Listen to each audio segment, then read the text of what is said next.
That intro was very jumpy.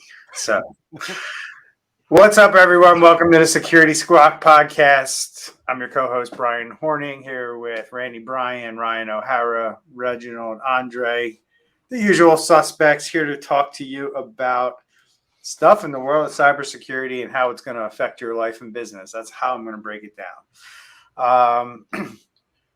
Just remember to subscribe to whatever channel you're seeing this on, like our posts on social media. We have a YouTube channel that this gets broadcast to, plus we're on every podcasting platform. So if you download us and listen to us on your Amazon Alexa, because that's actually the number one place where people listen to this show is from Amazon Alexa. Believe it or not, Amazon Music. And I assume that will be people saying, Alexa, play Security Squawk podcast. Oh, wait. Now she's going to start playing it. Hold on. Oh, great. You just kicked my Alexa off. Dude, Alexas all over the world are going to go off. I just had to pull the plug. I have an Alexa, and it's over there sealed in a box. That is hilarious. That's where she's Sorry, everyone. Sorry, everyone. So I got to mute. Hang on one second. Well, I can do the fee for the show while we're getting the Alexa thing fixed. There you go. Our fee, the show is free. And it's not free as in it's not worth anything. It's free as in free beer. Somebody gets you a beer and they pay for it, not you. That beer's free, but it still has value. And that's kind of how our show works. It's free, and all we ask in return is that you share, and subscribe. So whatever format you're listening on, whether it was the one that Bryan mentioned just now that upset Amazon Music, Alexa, Amazon Music, or Spotify, wherever it is, like, share, and subscribe. That's all we ask for the show. I really. This is going to be an interesting show today. Unplug it. What just happened? We're good. You said the word, and my thing started playing. Yeah, that's why I just unplugged mine. Yeah. So, thanks a lot, Randy. Well, off to a great start today. So yeah, make sure you give us 5 stars. Yeah. So appreciate that, Randy. We do this for educational purposes. We know the world is behind on understanding where things are at.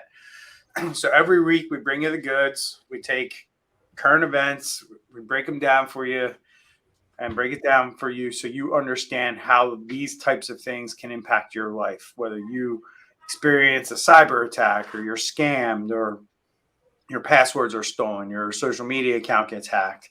These are all things that we're going to have to deal with in the future.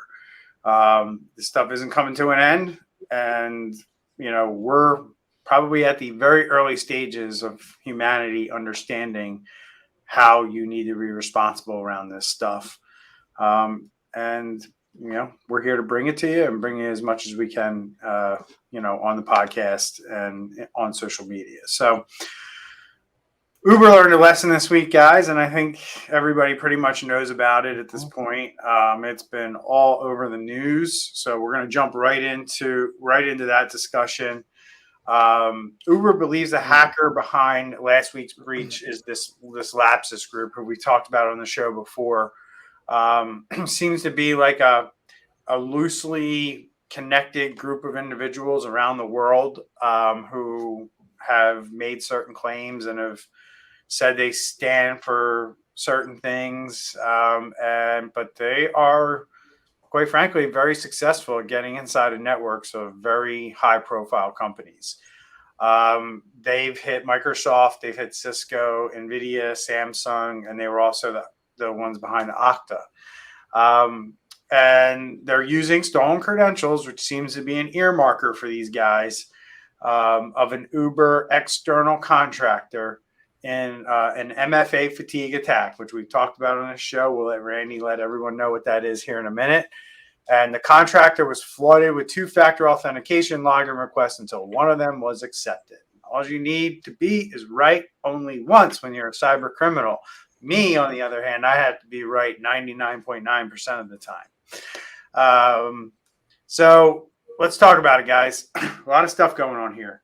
Stolen credentials. We don't know how they got those, but my guess is it's probably through a phishing email or some social engineering tactic that got them to go to a website to put in the credentials, and then the two-factor started happening after they put in the credentials.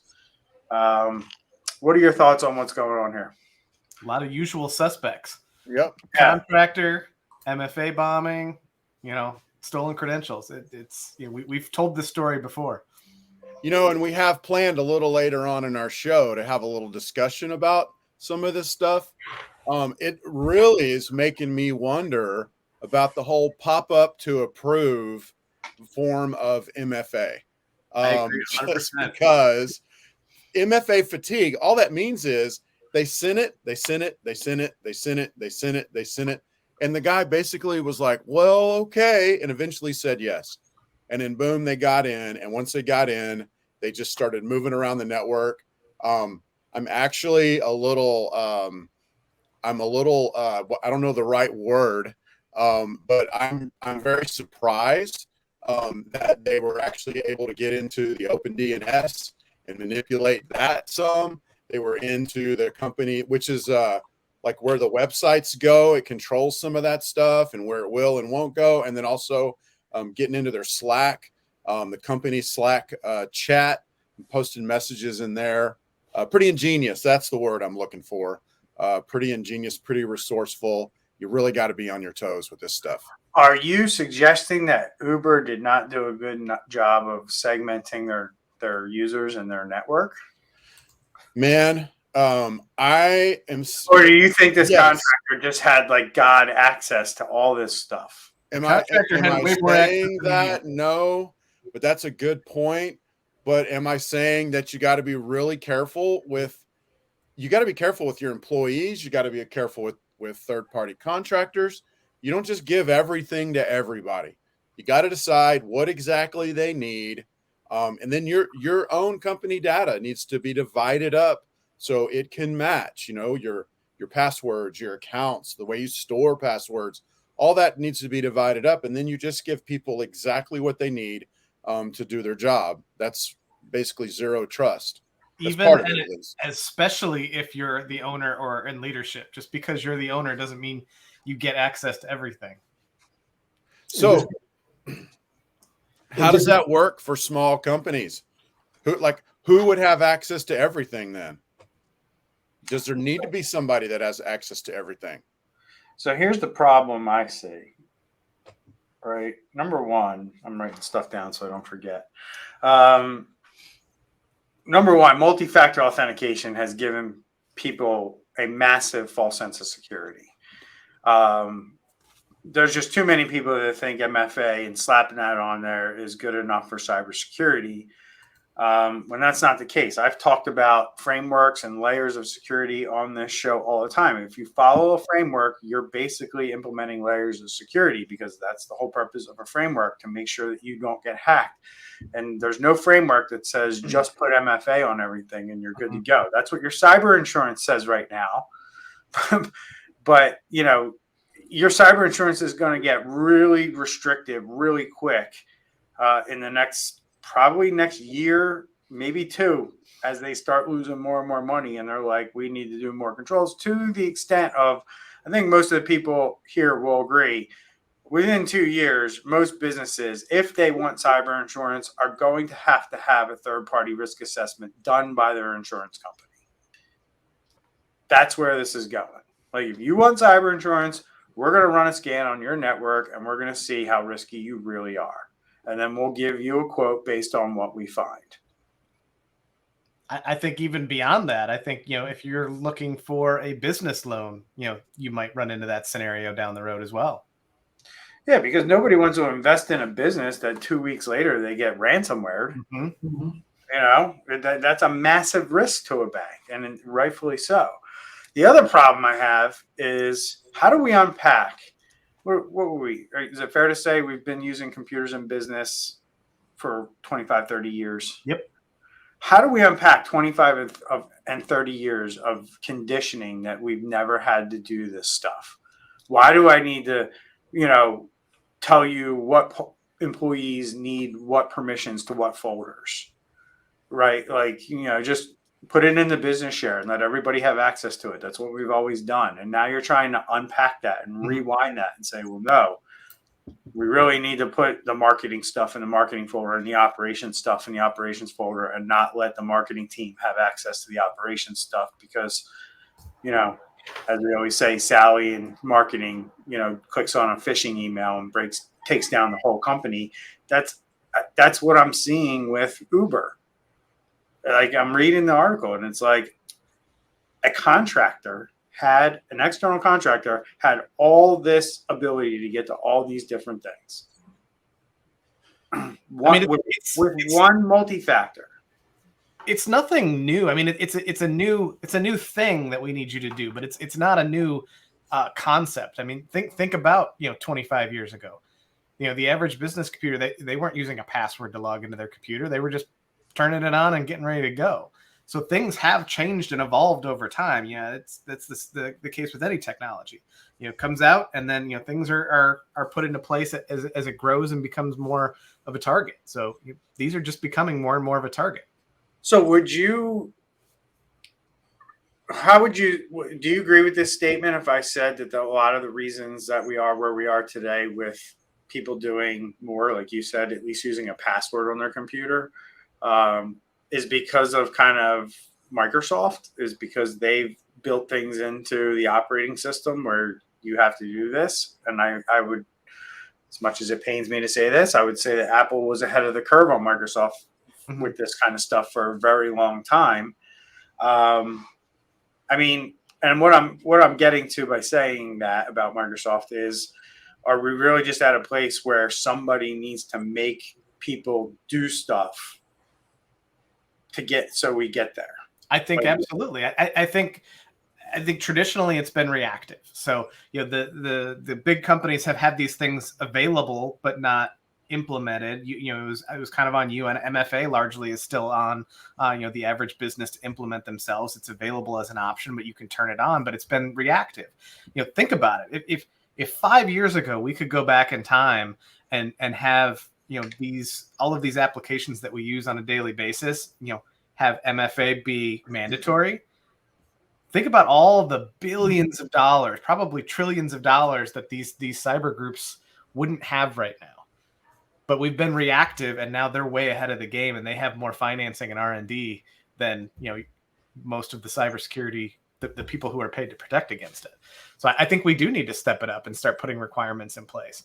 The problem is there's too much money going the other way. It's too much of an inconvenience. So they're spending money to try and fight these regulations to implement this stuff, and we're still going in the wrong direction.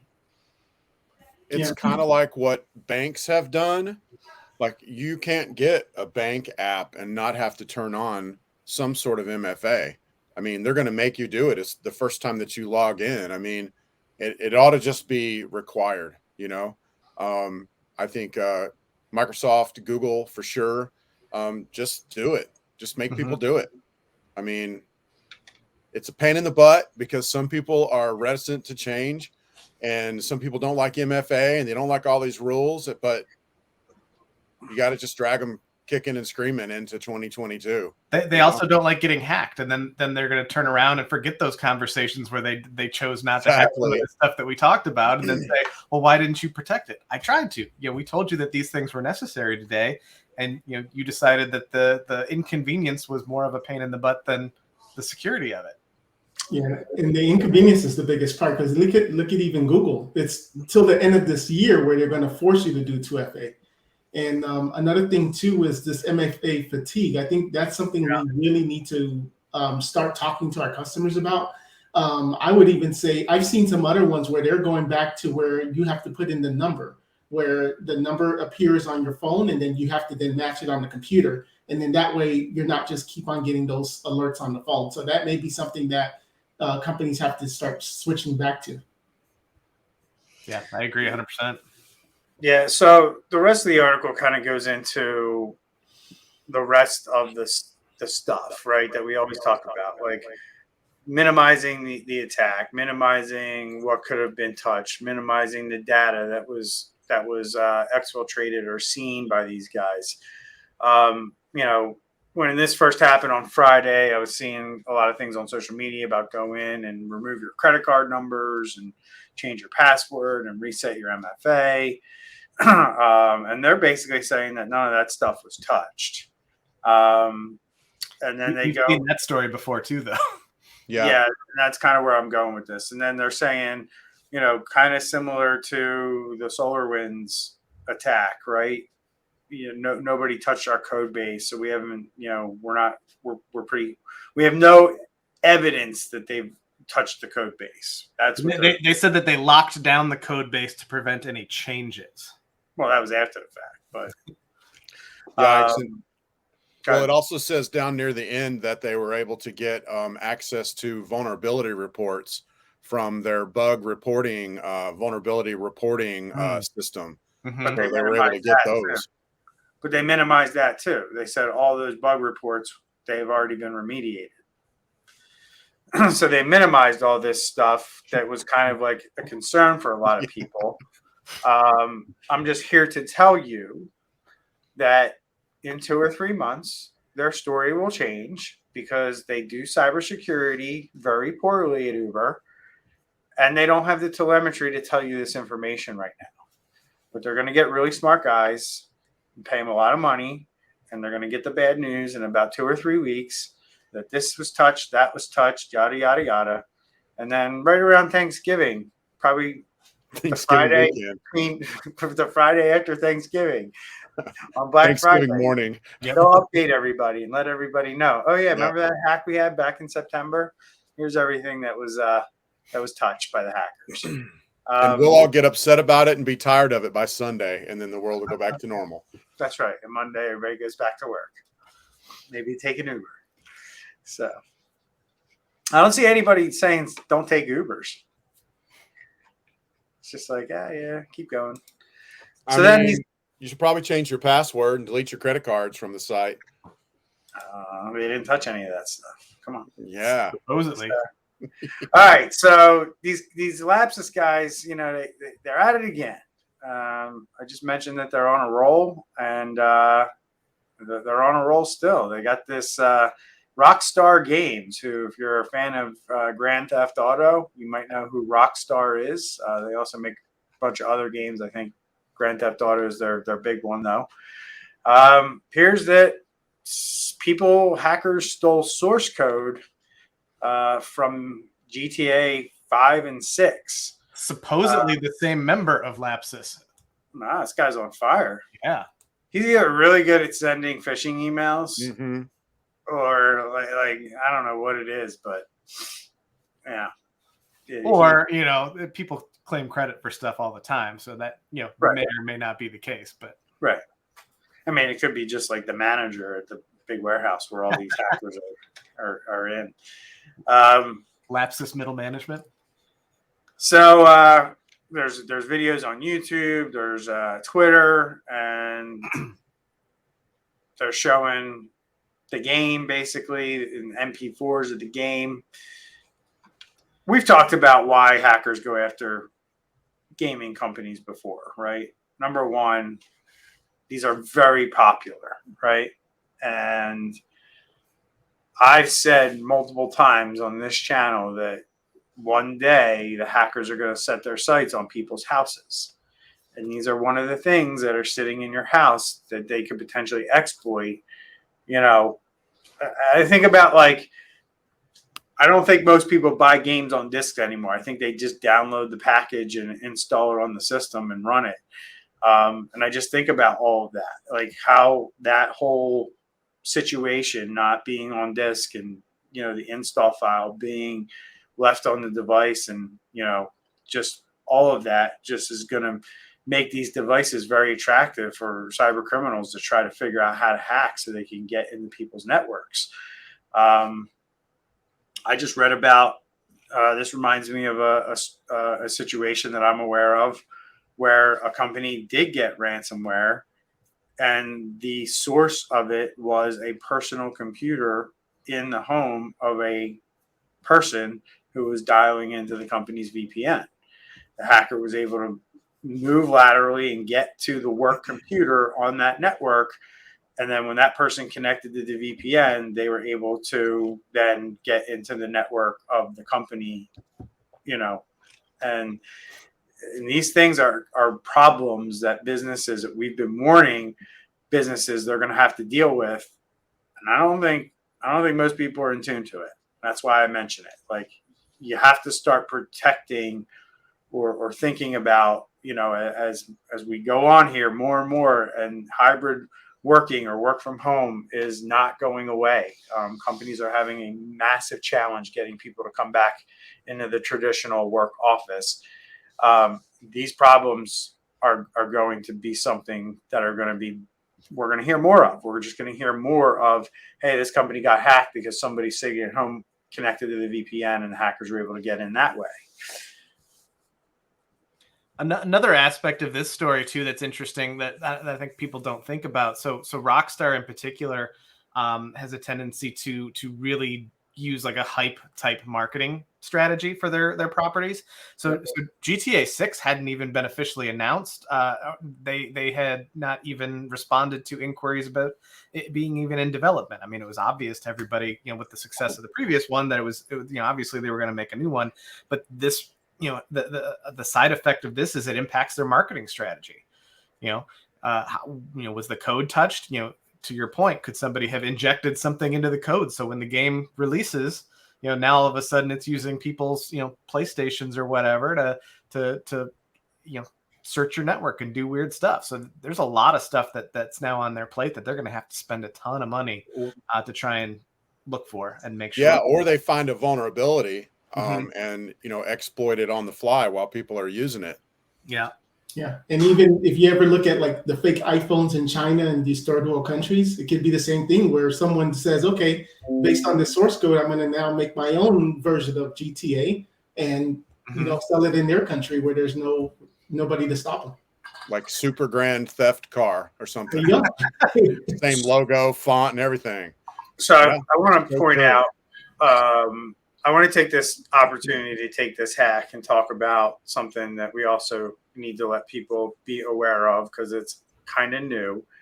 And I would look at all these, but cyber attack on Uber, the threat actor also gained access to the company's Slack server and other internal services after performing a social engineering attack on an employee. Now, I want people to be aware that you're getting trained, or you're aware of like phishing emails, text messages that come in. But are you being vigilant enough to realize that you could also get a message in your Slack, in your Teams, that could be from somebody who is not, and they could take over one of your employees' accounts. Or they could, break into your Teams and become part of it somehow, some way, either through an external sharing. There's a lot of different things that users can do and invite people into your ecosystem without much, stopping them. And if you don't have a company watching that, monitoring that, understanding why these things are happening and questioning it, your employees aren't going to do it. So this brings in a whole new vulnerability into your business where your employees could be attacked through Teams. And I just see so many companies adopting Teams. And two things that I just want to tell people, and you guys can comment after I talk, but the Teams, number one, could be a place where you have a malware or phishing link sent to you. Number two, back up your Teams. Teams is not backed up by default, and people are putting massive amounts of data in there, sharing things, sharing ideas, coming up with ideas, having meetings, talking about things. And that is not backed up by Microsoft. And I'm seeing a lot of companies losing data in Teams for various reasons. So while we're talking about Teams and these channels, I want you to be aware that that's a problem. That's a potential huge problem because, you might not trust getting a phishing email from somebody on your team, but wow, who's going to suspect that they're in the chat? And, we make the comment pretty regularly. If they really learn good grammar and learn how to spell, we're going to be in big trouble. We're there. The flip side of that is, are you, as a CEO or a worker, are you using good grammar and good spelling in your chat? Because if you're not, and one of those people got in, they'd have no problem impersonating you. I mean, that's not side of that. But not only that, like nobody's expecting to get a malware link sent to them by another employee in Teams. You're just not, because you're not being trained that it can happen. So you're just thinking like, hey, Andre and I work together. We're on the same Teams channel. Hey, Bryan, can you check this out? Maybe he just reads the chat and figures out what you're working on. And boom, boom, sends you a link, and it's malware. And think about the external, because now we have companies, company A and company B that want to collaborate, and they want to collaborate via Teams. We're seeing that a lot, where we're having customers say, we want to externally communicate with this other company, remove that feature that you're blocking it. So that's going to be another big thing. So moving right along, we got Revolt. Am I saying it right? Revolut. Yeah, Revolut is a financial technology company, and their incident occurred a week ago on last Sunday, and basically it gave unauthorized third-party access to personal information to tens of thousands of clients. So number one, we're seeing cyber attacks tick up, like ones that we know about, and the time period's actually getting shorter, which I'm actually surprised about, like when we find out about it. But according to the breach disclosure to the State Data Protection Inspection, and I guess this is a company in Lithuania, and their Revolt where Revolt has a banking license, 50,150 customers have been impacted. So, email addresses, full names, postal addresses, phone numbers, limited payment card data, and account data. So I'm not seeing ransomware here. I'm just seeing data exfiltration. Is that right? Yeah, and then turning around and using it in phishing campaigns. Right. and then actually smishing campaigns, right? So they were able to take the data from this attack and then start messaging customers. What's a smishing campaign? It's a text message. Why are you pulling my leg? He's asking for the benefit of our listeners. Go back. What was it? Didn't we just cover this on like one or two podcasts ago? We talked about smishing in pretty good detail too. So go check it out. So this is pretty wild. I mean, what I take from this is similar to what I take away from what we saw with the attack, when they were basically registering domains and then using them 40 minutes later. So that circumvents like Cloudflare and all those people who think they can sanitize the internet by just policing, what certain servers and pages do. But then when you set up something new and it has no reputation, that's how you get around those types of services. And it's kind of the same thing here, right? You're getting in quick and you're turning around and you're doing something with that data very quickly. As opposed to a ransomware attack where they kind of sit on the data hoping you'll pay them. Could be interesting to see if cyber attacks evolve into ransomware, and then they start, hey, look, now we're sending your clients messages and here's the screenshots, right? To get people to try to pay quicker. One interesting thing here is this 0.16% of its customers, not even 1% of its customers, is 50,000. So right. We kind of joked about, in this November and Thanksgiving that they're going to give the real number, but this is a huge company that this number is going to if only less than 1% is 50,000, it's going to be a big number there. Yep. So, I mean, I kind of just want to go into our next topic where these cyber attacks are going to get much worse. And that's kind of what I was alluding to by saying what I said. the tactics that they're using today are not going to be the tactics that they're using tomorrow. When we're talking about ransomware attacks, they're not going to be doing what they're doing today. They're going to start doing things like, okay, we got this data. We know it's your customers. We got their phone numbers. Now we're going to start texting them and start like letting them know that you're attacked and that their data is at risk. To put pressure on you, because what's going to happen? Your customers are going to call. They're going to say, I got this text message. What the heck is going on? Right. And you're not going to be able to avoid those calls. And the bigger thing for me is like, I think the lawsuits that are coming against businesses, this isn't going to be I just think that like right now, I would characterize things as people bury it and they don't talk about it. Mm-hmm. Like there's a lot of cyber attacks that don't get reported, that they'll find people to get them out of it and nothing will be ever said, right? They'll find IT people, they'll find incident responders who, will not go report something like they should. And I think that we're going to evolve very quickly here from that to companies getting sued left and right for data breaches. I think the lawyers in the world are looking at these things like opportunity, and then the onslaught, in my opinion, the onslaught of lawsuits that are coming is going to put a lot of businesses out. Like a lot of businesses are going to go out for that reason alone. And I don't see the ability for companies to invest in this increasing when we're facing a recession. And I don't know if he goes in and talks about this in the article as a recession as being a reason why he said that cyber attacks are going to get much worse. I don't know, Randy, what are you seeing in this article? You were the one who brought it, right? I think it was Ryan, but what I'm just seeing here that you, Ryan? No, I think it was Andre. Andre, all right. I didn't know who wrote they like the quote. So go ahead, Andre. What you take it?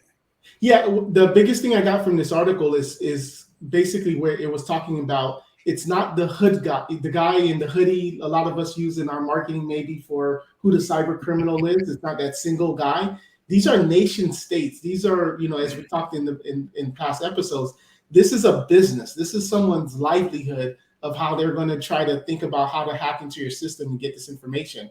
So that was one of the big takeaways I got from this article. And they're also joining forces too. So, you've got several entities that have different pieces of the puzzle. They're combining forces to, put out, much more massive attack. Yeah. And you've got a ton of them that are from Russia and or Ukraine. And with the current geopolitics that are going on, I think some reins have been taken away, that there might have been some of these organizations might have been told by, say, maybe the Russians to hold back a little bit. I don't think they're getting told that anymore. So I'm just going to read his quote because he pretty much said what I said, but most companies are not prepared to handle attackers, and things are going to likely get worse in terms of the complexity of the attacks. Also, no one knows if we are in a recession, but if we do go into recession, cyber is less likely to be affected. Meaning, these guys aren't going to slow down because you're making less money. Right. And it's going to be harder for you to defend against these guys because, all the things we talk about, technology debt, prices are going up. There's a massive shortage for cyber talent. I mean, and all of those years when you could have been investing in this, that you've been sitting aside and saying it's not really happening, you're not going to have a choice. You don't have the money to invest in it anymore. I mean, quite frankly, knowing what I know, the cyber criminals, if they know how bad it is on the defensive side and the posture of most businesses, they got to be looking at this as like they're a prized fighter going into a ring against, a washed up old guy who just got his butt kicked an hour ago. That's like literally how easy it is for these guys to get into companies these days. But everybody has everything covered. Everybody's got security. Yet we have no shortage of examples of cyber attacks. And I guarantee you Uber thought that they had things covered too. And they don't. How easy it is. You have potentially one guy who breached Uber and Rockstar in the same weekend. Yeah, exactly. The guy like turns on his computer, like, I'm just gonna breach these two guys this weekend. Like, it's almost a joke. Well, we used to make jokes about how it's not like TV where you know the hacker sits down for 30 seconds and then all of a sudden he's in the Defense Department, but it almost looks like that's what's happening now. Says we're in the midst of a cyber warfare, which I completely agree with, where the attacker has changed. He's always going to change. He will always change. He's no longer the lone wolf or semi-criminal. It's either organized crime that is well-funded, which I fully believe Lapsus is. Lapsus is not one guy. This is just an account that they use, Teapot 2022 to front their PR. I mean, that's really all it is. They are well-funded, organized guys, not and very dangerous and very good at what they're doing, apparently. Or nation state attackers, which they exist, but I don't think that that's like Lapsus, using a tool to manipulate foreign affairs. Nation state actors do that and other things. In midst of changes such as working from home and IoT, we seem to be losing to the bad guys, which I talked about earlier. They're just getting started with the home. Trust me. And then he just says security needs to catch up as attacks in the cloud are super fast. Just last year, there were 40 new vulnerabilities announced. I'm not really sure what one has to do with the other in that statement, but. And if you remember too, Lapsus is always trying to make it seem like Lapsus is a teenager. There was the Oxford hack, and even here with the Uber, some people are saying, "Oh, it's a teenager that's behind all of this." So they're just trying to make it, appear. Does it matter though? I mean, like even if it is a teenager, he's whooping everybody's butt. You got so. The one guy, Shonda, he actually had a nice statement which said we need to look at detection, prevention, and response, which is right. You also have to look at identifying. I think we're lacking in all four of those areas. And if anybody doesn't know what I'm talking about, that's the NIST framework. You identify, you detect, you prevent, you respond. The bulk or the recover while we're at it. Respond and recover. Prepared for that as well. Yeah. The response is in the recovery. So the bulk of the budget today is on prevention, which I would agree. People are buying MFA. People are buying endpoint protection. They're preventing, but they're not identifying and detecting very well. And he believes looking forward, more money will be spent on response. And I think I agree with that too, because what's driving that is cyber insurance companies, right? So we're missing the first two pieces of identify, right? And detect. And that's a big problem too. You got to do all four of them. And that's really the bottom line. And if you don't know what I'm talking about, reach out to one of us. We would love to educate you on identifying, detecting, preventing, and responding. Right, Randy? Mm-hmm. Randy, are you doing work? No. Actually, I chatted my company in our company chat what we were talking about, and then I asked, I said, "Top of the morning to you. Please send me gift cards," because we always notice that we've got our own little, our own lingo, if you will. Right. What's that going to look like if somebody impersonated me? Right. So, and I'm just laughing at some of the responses that I got from my coworkers. That's funny. I could tell you were up to something. That's why I asked the question. You look like you were either writing me an email to tell me off that I talk too much, or no. But that's the thing that we were talking about right before we were talking about this, and that's when I put the chat over there. Was when we were talking about it, and I started getting the responses. So, but anyway, yeah. So we decided, and we'll wrap about this for a little bit. We're about 39 minutes in, and we decided our green room conversation should be the show, right? Randy said you should hit record, right? And what we were talking about were conversations around password changing and single sign-on, which is basically, two-factor in a box where once you log in somewhere, you're basically logged into a bunch of different places. The idea here is that you can log in easier. It's easier to get to things that all share the same login source to verify or authenticate you. And we were asking each other our opinions, and I'll just start off by saying, I started the discussion by saying that I follow a lot of people on social media that are in cybersecurity and stuff. And there's a camp out there that thinks that changing your password is kind of old school. There's actually some people who think that you shouldn't even be in cybersecurity if you think that you still need to be changing your password. He took that comment personally, I think. Yeah, I do. I mean, I told you guys, I'm one of those people. You should be changing your freaking password. Like, it's that simple. You don't know when your password's going to end up on the dark web. So the best thing you can do is just constantly rotate through and change it, and you don't have to worry about being exposed on the dark web. Like, that's how I look at it.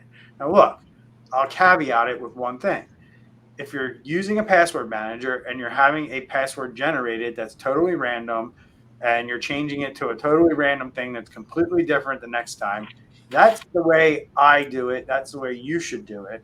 But if you're just changing your password to Sally123, and the next time it's Sally123 ! And the next time it's Sally123 ?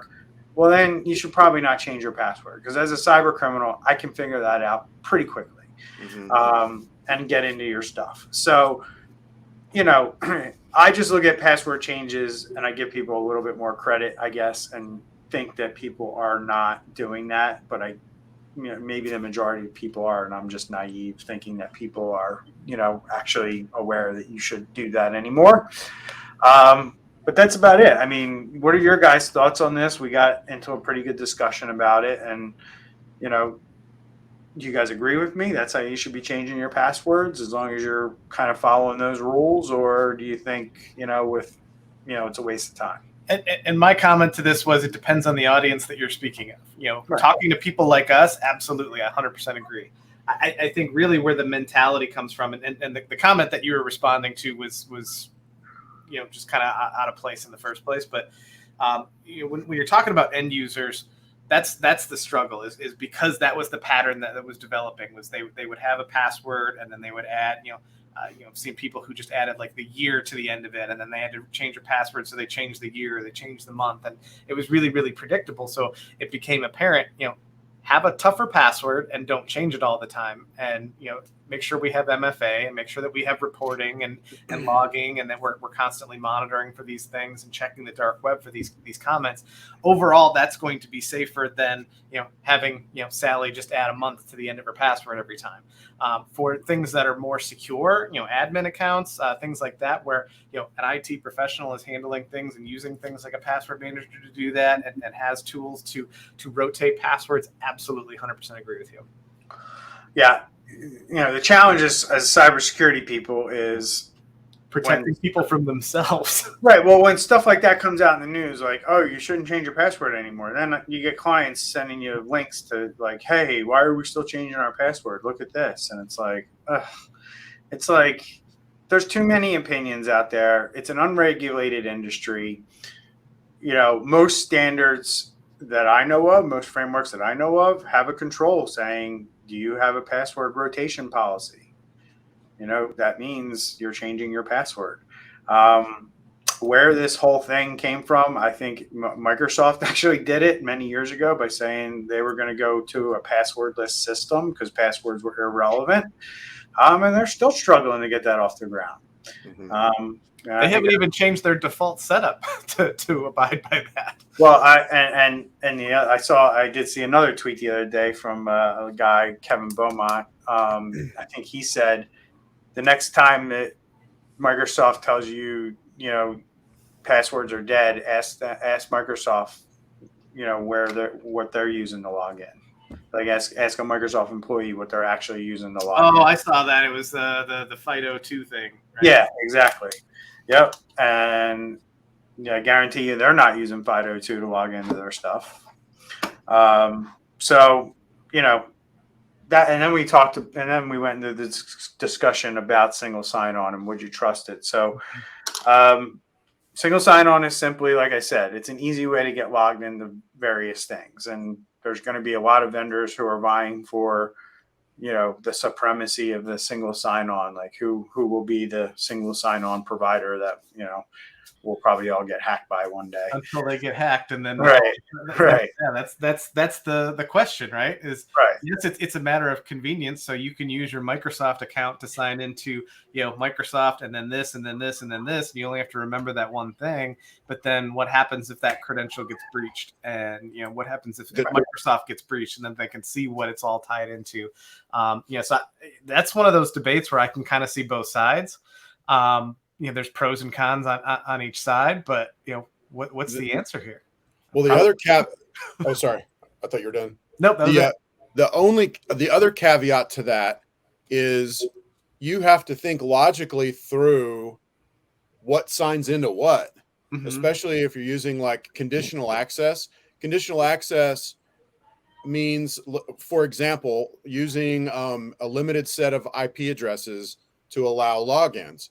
Okay, so if you have that set on 365 and then you have single sign-on set using 365, but you can't get into 365 because you're at a new IP address for some reason, then you can't get into all the other things. So you have to logically think through, like, what do you need to get into what, to get into what, to get into what? And you have to be very careful, and it has to be very rock solid logically, or you'll end up locking yourself out of everything. Yeah, just like Uber did. Just like Uber did that. You could tell by that article.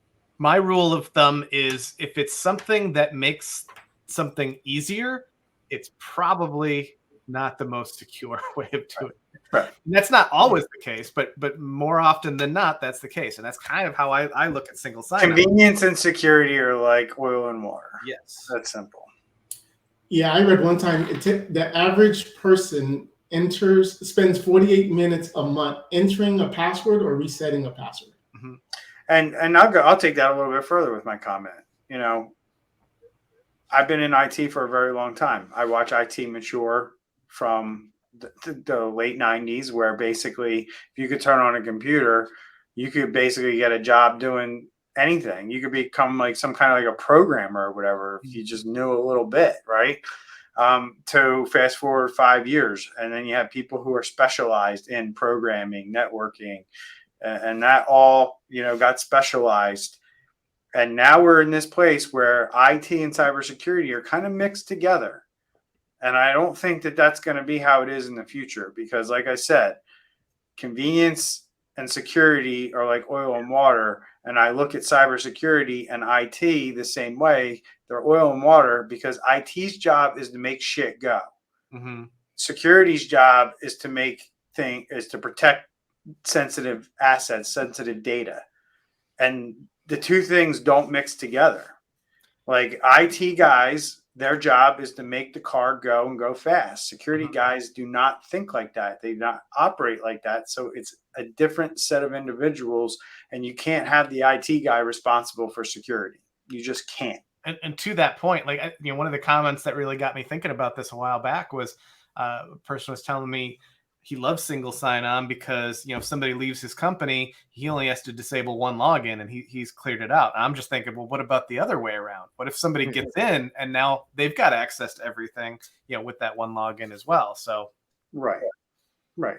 And just the other thing too, like all the trust that goes on with devices once you authenticate, how long does that access remain? You know what I mean? It's like you lose control a lot of things with this stuff. So,